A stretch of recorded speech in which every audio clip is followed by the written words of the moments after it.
शहादा पंचायत समितीचा कंत्राटी अभियंता 20,000ची लाच घेताना रंगेहात अटक. शहादा पंचायत समितीच्या ग्रामीण गृहनिर्माण विभागातील कंत्राटी अभियंता भूपेंद्र सरचंद्रराव राठोड याला 20,000 रुपयांची लाच स्वीकारताना लाचलुचपत प्रतिबंधक विभागाने बुधवारी रंगेहात अटक केली.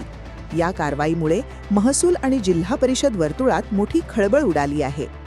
कुकावल तालुका शहादा येथील अनुसूचित जाती व नवबौद्ध वस्तीत पेव्हर ब्लॉक बसवण्याच्या कामासाठी जिल्हा परिषद नंदुरबार यांच्याकडे प्रस्ताव सादर करण्यात आला होता. या कामासाठी 31 ऑक्टोबर 2025 रोजी 2 लाख रुपयांचा निधी मंजूर झाला होता. मात्र या मंजुरीच्या प्रशासकीय आदेशाची प्रत देण्यासाठी आरोपींनी लाचेची मागणी केली होती. जिल्हा परिषदेतील वरिष्ठ सहाय्यक रमेश बागुल यांनी आदेशाची प्रत तक्रारदाराला न देता ती परस्पर अभियंता भूपेंद्र राठोड याच्याकडे सोपवली होती. तक्रारदाराने विचारणा केली असता बागुलने 20,000 रुपयांची मागणी केली आणि ही रक्कम राठोडकडे देण्यास सांगितले. या लाचखोरीच्या मागणीला सहाय्यक लेखा अधिकारी चंद्रेश शहा यांनी प्रोत्साहन दिले.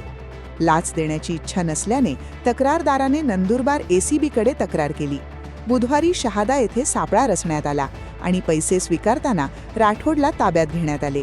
भूपेंद्र सरचंद्रराव राठोड, कंत्राटी अभियंता, पंचायत समिती शहादा. रमेश मनसाराम बागुल, वरिष्ठ सहाय्यक, समाज कल्याण विभाग, जिल्हा परिषद नंदुरबार. चंद्रेश जगजीवनदास शहा, सहाय्यक लेखा अधिकारी, समाज कल्याण विभाग, जिल्हा परिषद नंदुरबार. या तिघांविरुद्ध शहादा पोलीस ठाण्यात भ्रष्टाचार प्रतिबंधक अधिनियम 1988च्या कलम 7 आणि 12 नुसार गुन्हा दाखल करण्यात आला असून त्यांना ताब्यात घेण्यात आले आहे. ही कारवाई पोलीस अधीक्षक भारत तांबडे, अपर पोलीस अधीक्षक माधव रेड्डी, सुनील दोरगे यांच्या मार्गदर्शनाखाली पोलीस उपाध्यक्ष प्रशांत भरते, पोलीस निरीक्षक विकास लोंढे आणि त्यांच्या पथकाने यशस्वीरित्या पार पाडली.